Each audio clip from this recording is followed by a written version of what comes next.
what really got me centered in a good place was thinking not about me and getting paid and am I working too hard, but how can I best be of service to my client? Hello, my friend. Welcome to the Gabby Rosley podcast, a platform devoted to expanding our lives by connecting to the wisdom of the collective. Through relatable discussions on topics like communication, connection, leadership, science, and spirituality, we offer revolutionary perspectives and practical tools for creating positive change, right here, right now. But I don't want this to be some stiff lecture hall-esque vibe, so we make it fun, raw, and real. With expert guests and relatable conversations, my goal is to inspire you to break through limitations and remember that it is possible to live a life you're excited to wake up to every day. Thank you for being here and enjoy the episode. Welcome back to the Gabby Rosley podcast. I am so grateful that you guys are here. This is the place, this is the hub, the podcast for conversations about leadership, communication, purpose, and love. All of the best things in life. And we are in season 5 of this podcast. So reminder that we're going to be anchoring into full expression, full spectrum of humanness, storytelling, wisdom. And I'm going to call on all of the guests that I invite onto the show to really drop into that frequency as well. I just want to reiterate that my mission for starting this show was to drop into this energy of exploration and co-creation, welcoming discussions and perspectives that help us to think and feel and live vibrantly. So that's really my intention for this season. And today in specific, this guest that I'm going to introduce in a moment is a really full circle moment for me. And I actually just recorded an episode for his podcast right before this one. But before I gave my first keynote speech to a room full of hundreds of criminal defense attorneys, I was scrambling, trying to learn as much as I could about the industry. And I came across Gary's podcast, the Free Lawyer podcast. So I'm just going to say very succinctly that his podcast helped me immensely. And now we have the honor of actually interviewing him on this show, which is so cool. So Gary Miles is a veteran trial lawyer with 46 years of legal experience and over 30 years as a managing partner.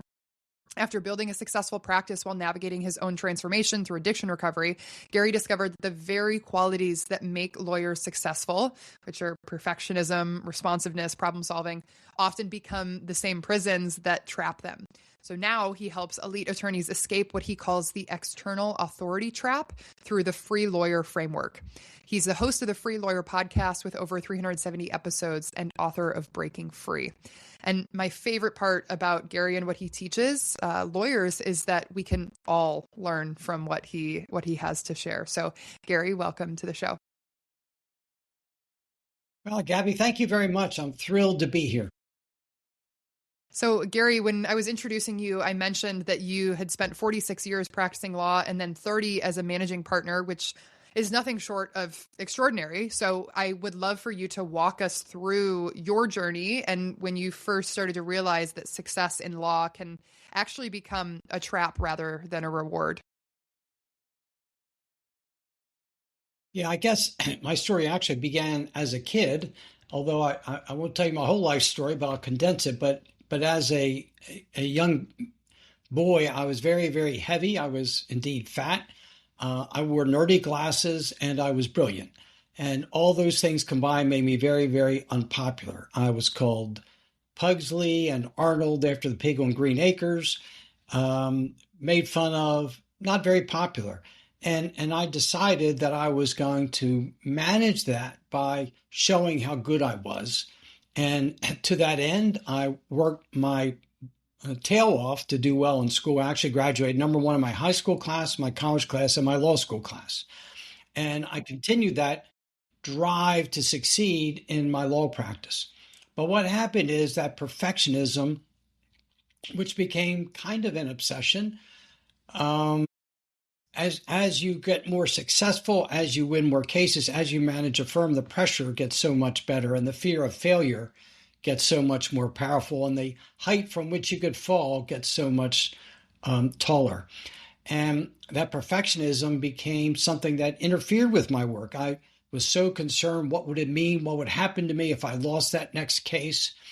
And I would obsessively read and reread and read for the 8th time pleadings I was filing. And it really did become what I call the success trap or the external authority trap. Awesome. Now, when we think about your journey and realizing this, was there a specific defining moment or a case, or was it kind of them stacking up on top of each other? At some point, and I guess it had a bit to do with my recovery. I'm a recovering alcoholic. I practiced inactive alcoholism for about 12 years. And as part of that, I realized that um, being true to myself, being accountable, um, being present, living in the moment, living in today, because I spent so much time worrying about tomorrow, next year, what will happen when I lose, what will happen to me. And so I think those principles, when I applied them to my practice, really helped me to get a very different outlook, one of honesty and um, connection with the present time and focus on what I was doing and realizing that who I was wasn't defined by my past, but rather by the effort that I put forth in life today. I love that. And I think there are so many people that can resonate with being future focused, future oriented. And we were just talking on our episode about how, as a lawyer, as an attorney, you have to be very logical. We were talking about emotional intelligence, and because you are in an environment that really favors being analytical and logical and kind of sticking it to them and the point and being a little bit competitive in nature and future oriented. How did you balance, and how do you coach the clients that you work with to develop more presence in this high stress analytical environment?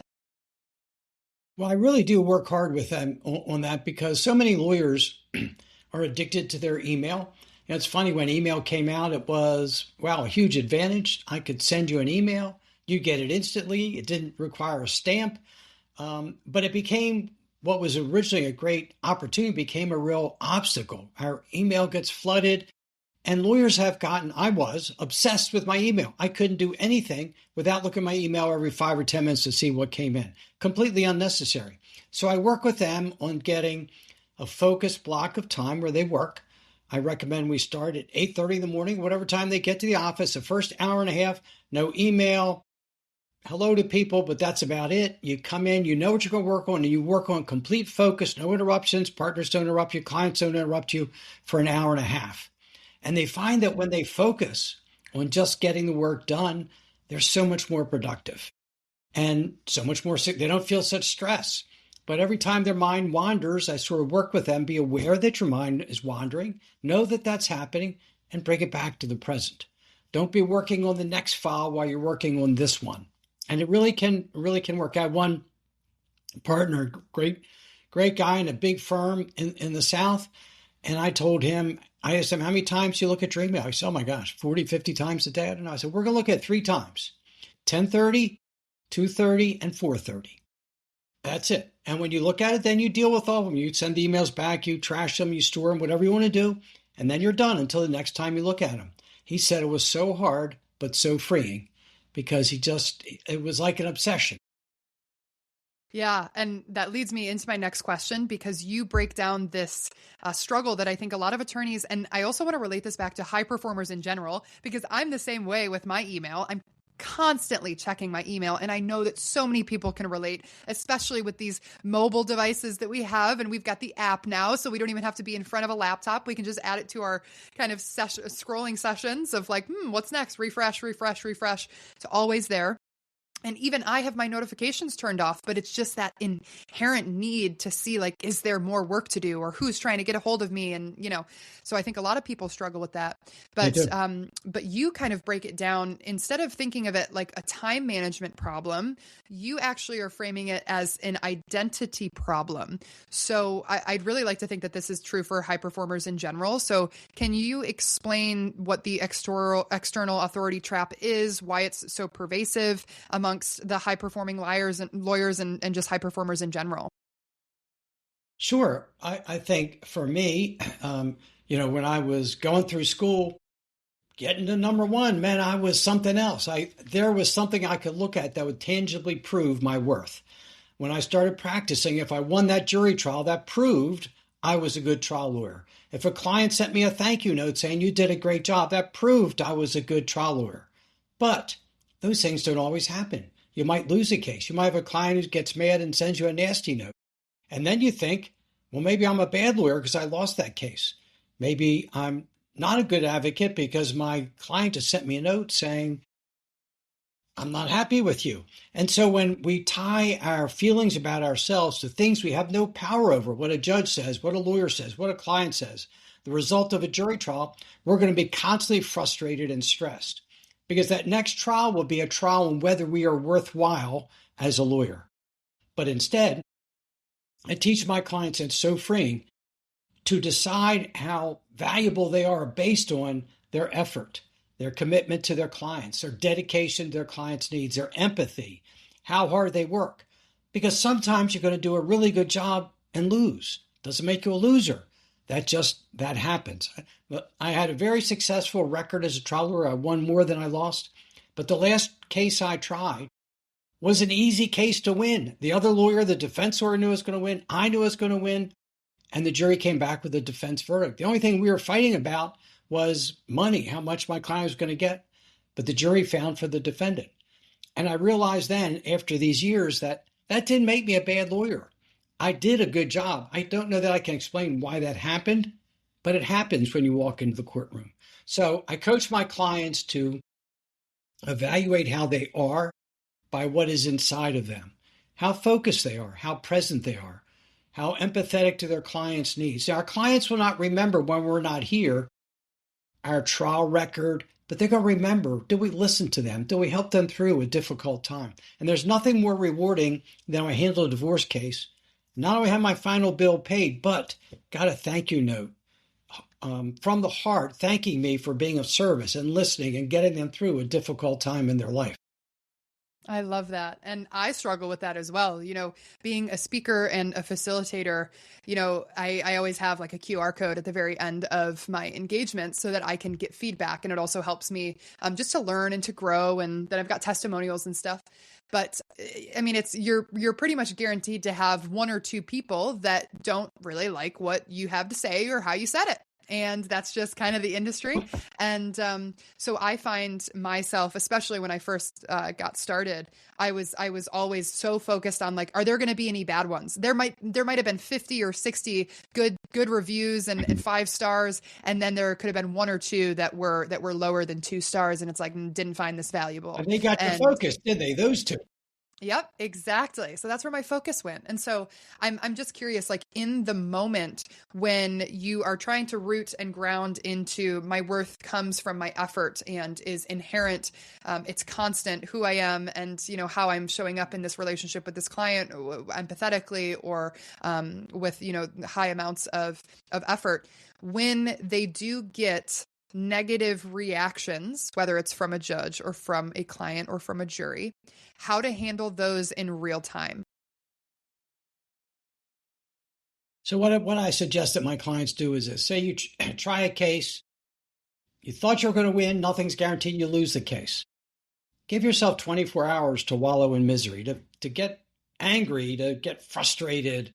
Give yourself that time. It's a normal emotion. You have to feel it. But set a window on how long you're allowed to do that, 24 hours, 48 hours.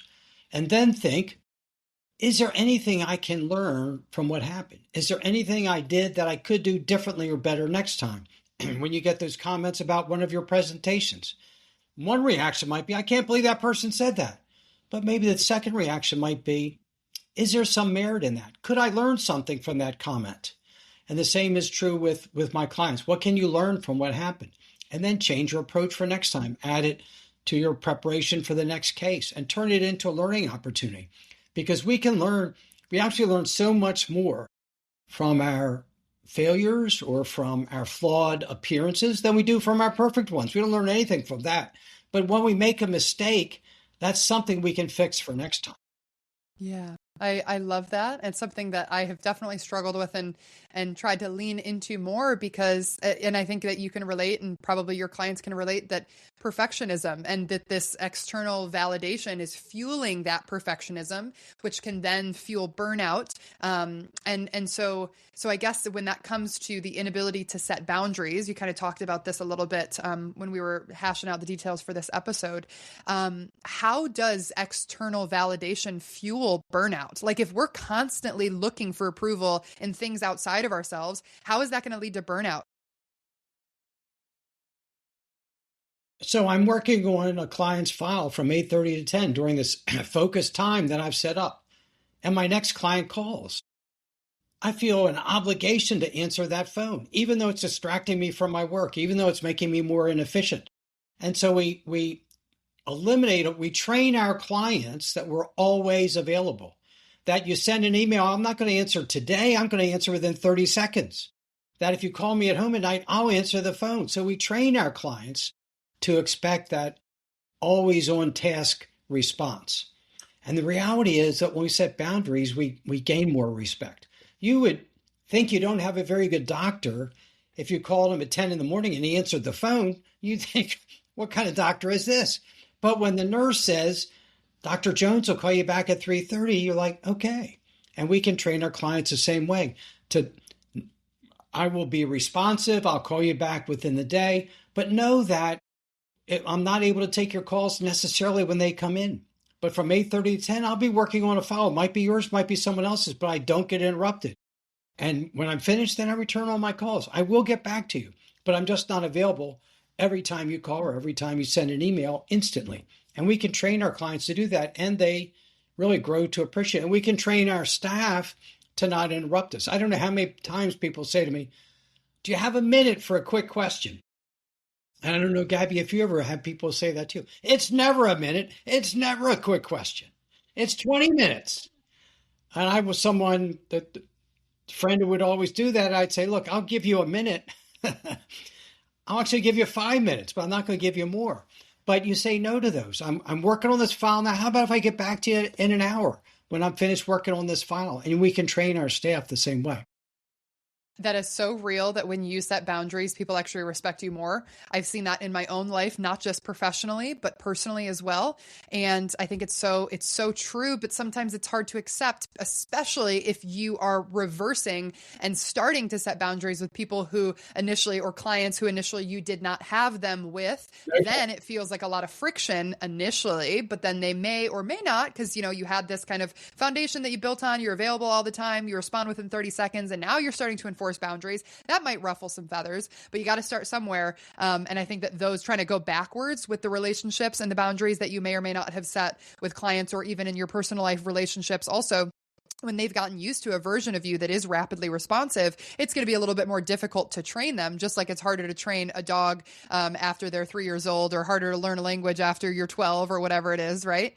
And so, yeah, I think that's, but people do have more respect when you respect your own boundaries. I think that's a really important call out.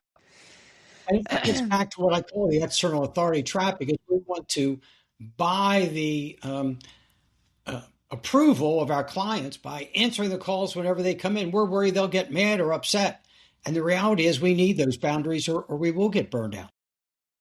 And I think it's also an interesting conversation to have with yourself when that phone rings and you're in the middle of your focus hour and a half. Why do you feel that you have to answer that call? Is it because it's like a super, super important, oh my gosh, it's crunch time and I've got to figure this out for them in the next, 2 hours, then maybe you answer the call, right? But if it's because you're looking for their approval, or you're doing it simply to make them happy, or you feel like you're kind of like ball and chain, you gotta make sure you're upholding this expectation, then it might be coming from an unhealthy place. Exactly. I agree. Okay. So for the lawyers or the attorneys who have tried everything, and maybe they're trying to, from the mind, find their own kind of balance of validation and perfectionism and all these things. For those that have tried everything, like delegation systems and productivity tools, maybe they've taken extended vacations and they're trying so hard to find this peace in their careers, but nothing is sticking. Can you talk a little bit more about maybe why those preliminary solutions or temporary solutions aren't sticking if the deeper issue of maybe validation isn't addressed? Sure, they're looking for a cure from outside themselves that rests within. So they're looking for productivity systems or a vacation to take a break. But on vacation, they're looking at their email because they're worried about the clients being upset. They aren't really taking a break, they're just creating more stress. So the problems really come from within them when they can know they're a good lawyer, know they're devoted to their clients, set up a system with boundaries. They don't need those systems. I mean, those systems are okay, but they'll never work if they don't fix what's inside. Which really challenges a lot of the traditional ways that attorneys and lawyers were trained. So how does grounding in the preparation and competence rather than the outcomes or the expectations of other people, approval from other people, how does that change the way that attorneys lead, practice, and live? So for me as a trial lawyer, I used to feel like the trial was not only about your case, but it was about my worth as a lawyer. Am I a good lawyer or am I a loser? But now it's just about the issues in the case. It's just about your case. It's not about me any longer because I know I'm prepared. I know I've done a good job. I've listened to you. I've worked hard with you. We're presenting the best case we can, and whatever's going to happen is going to happen. But I have no control over the outcome, but I have control over what I do today. So all of a sudden, my personal value is no longer at stake. If I've done good work for a client and they send me a nasty email, all I've learned is I don't want to represent that client anymore. That doesn't make me a bad lawyer. That doesn't make what he said true. But the trouble is if there's so many people who might send us unjustified, nasty comments, and we take them to heart, and then we feel we're not worth anything if we're working on external authority. But when we look at ourselves and say, look, I've worked really hard for that client. I did a good job. If they're not happy, it's good we're not working together anymore because I don't want to represent that client. And that's the other piece of it, setting boundaries about what clients we take. I don't know how it works in your field. And I've had only clients I love since I started coaching. But when I practiced law and I needed money, I would tend to take any client who had money and was willing to pay. And I learned quickly that that was not smart, that they would cause too much stress for me, too much annoyance for my staff. It would be too much time invested, too much emotional energy invested. And so I had to set boundaries about who I was going to represent. I had to represent someone who would carefully consider my advice, would treat my staff with respect, who would accept my boundaries, things like that. And boundaries need to be set with clients as well as in terms of who we represent.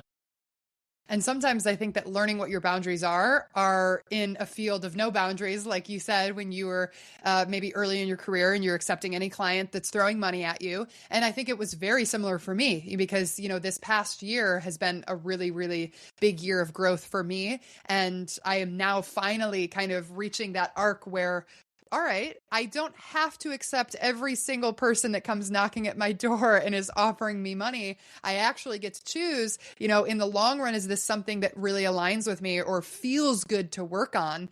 Whereas before I'm kind of like chomping at the bit. And I feel like a lot of entrepreneurs and a lot of service-based workers can really relate to that, especially if it depends on how many clients you have, that dictates how much money that you're making. I think a lot of people can relate to that. And I would just encourage anybody who's in that position, who's accepting everything right now, look at this like a learning curve for what eventually you will learn to say no to in the future. I think that's really important. Absolutely. Yeah. So I want to just reference a little bit your recovery from alcoholism and addiction. How has that played into your understanding of leadership and this high performance mentality and people who might be outsourcing their validation and looking for ways to numb all of the ways that they're taking on pressure and stress and holding on to expectations and validation from other people?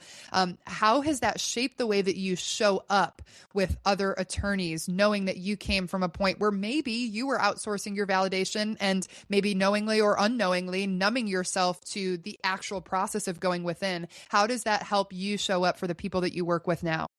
Oh, it's a huge help. My life today is one of balance. I can never be on a scale of 1 to 10. I can never be a 10. When everything goes right, I can't think, wow, I am hot stuff.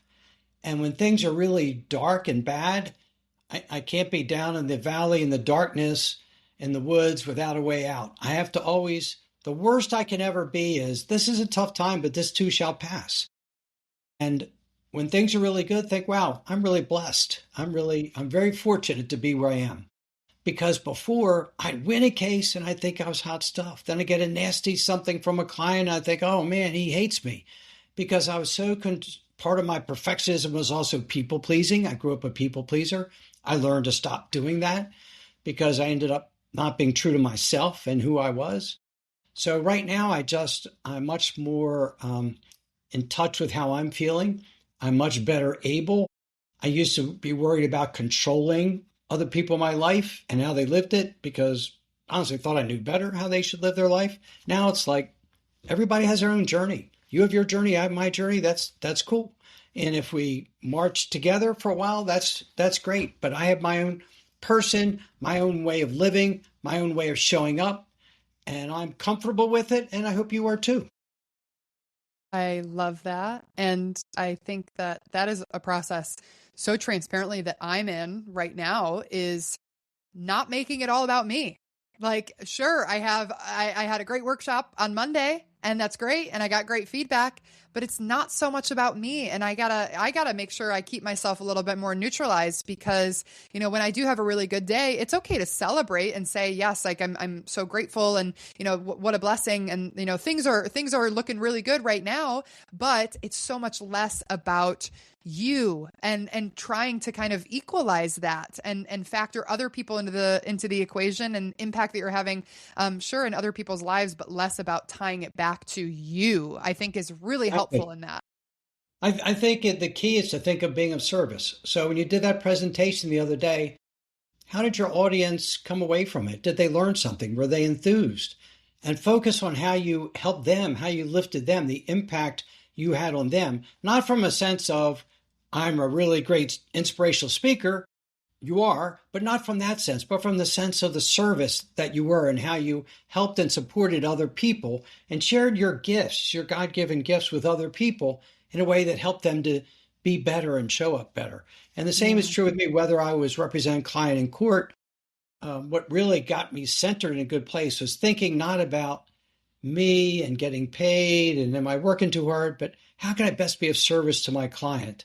And that's how I am with my coaching today. How can I best serve the lawyers I work with and help them to have a life of joy and freedom and purpose? Yeah.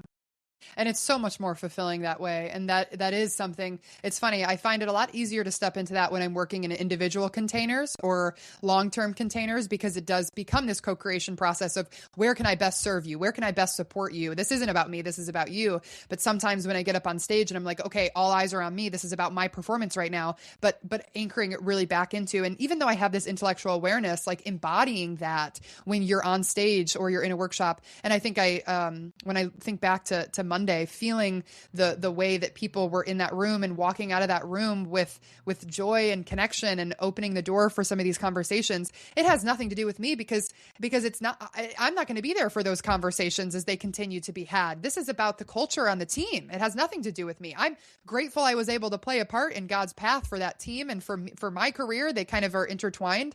But again, that ripple effect, it's not connected to me, and that's okay.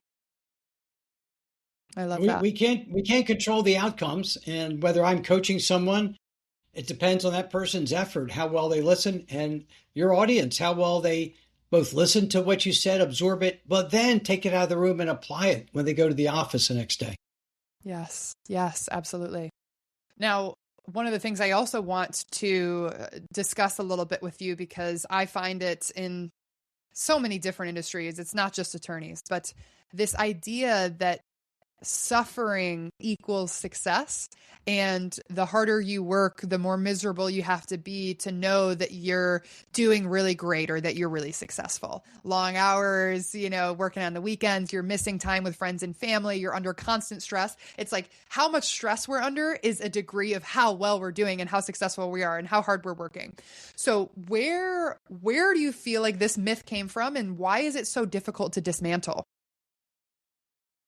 What came from the culture of success that we grew up with. I worked hard in school, worked very, very hard, studied like crazy.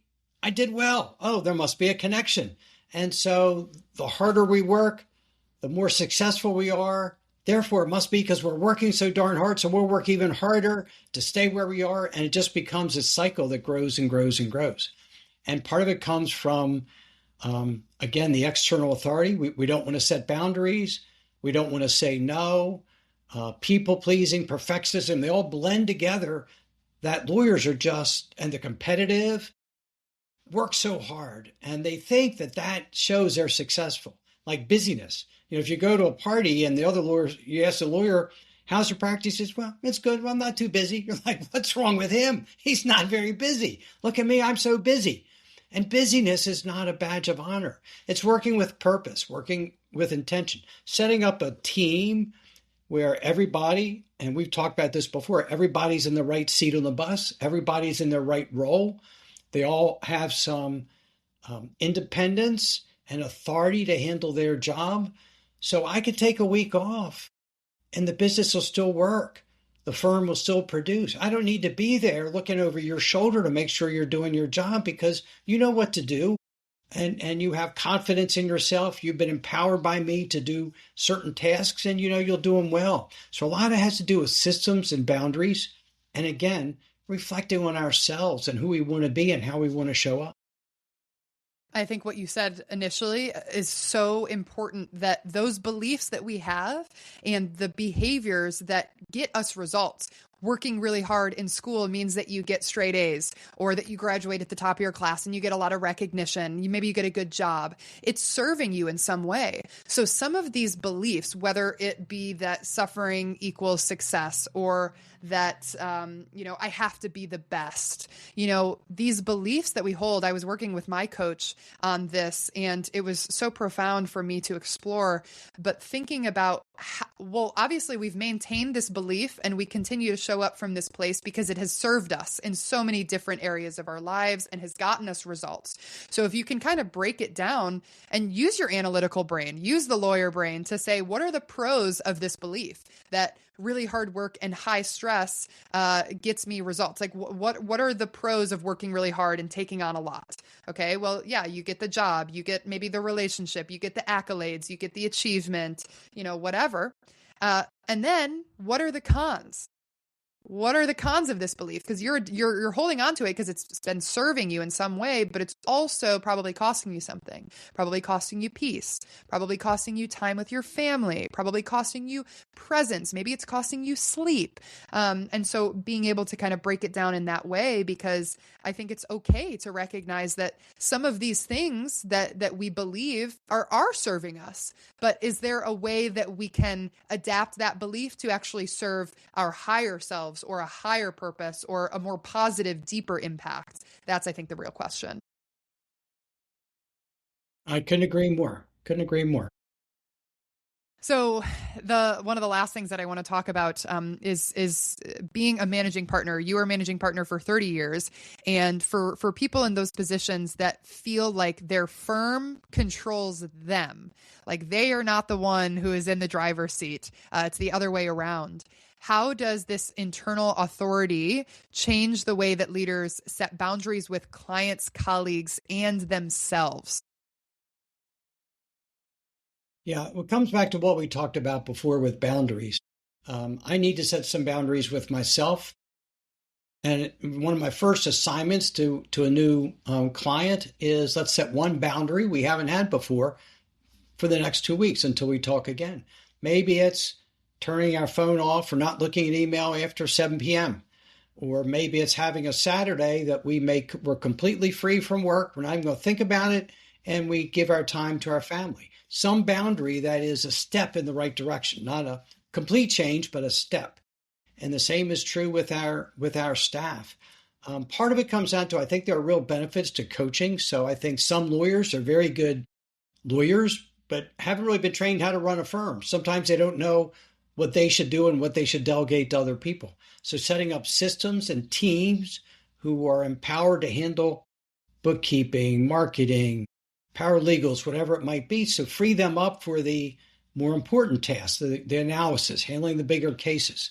So I think it comes down to boundaries and setting up a team that serves them. If they try to do everything themselves, I can't afford to hire a bookkeeper. I can't afford to hire a good legal assistant. They're just going to burn out. They need to set up a system and a structure, and I help them do that. Of that. Now, is there anywhere that listeners can connect with you to get more of your content? I'd love to have you direct anyone who's interested that way. Sure. I'm very active on LinkedIn under my name, Gary Miles, and my website is garymiles.net. So it's very, very easy to find.